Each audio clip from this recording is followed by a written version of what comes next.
हंस के बोलल जान, दिल में मोहब्बत घोलल जान।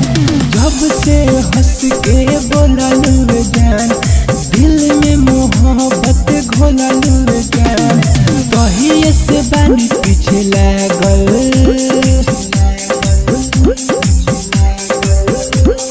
जब से बजल बारू छागल, तब से भइल बानी पागल। जब से बजैले बारू छागल, तब से भइल बानी पागल।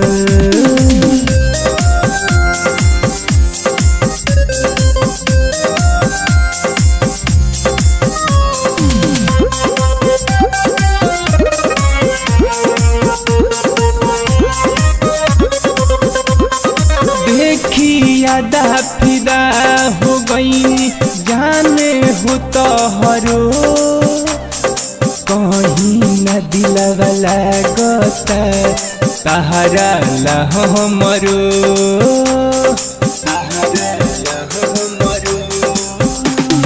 देखी यादा फिदा हो गई जाने हो तो हरो, कहीं न दिलवा लागता तहरा लहो मरो।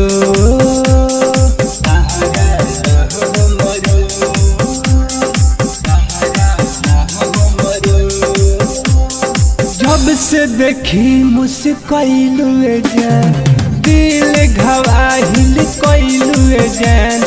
जब से देखी मुस्कैलू जान, दिल घवाहिल कैलू जान।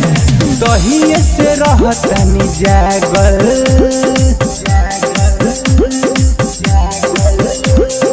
जब से बजैले बारू छागल, तब से भइल बानी पागल। जब से बजैले बारू छागल, तब से भइल बानी पागल।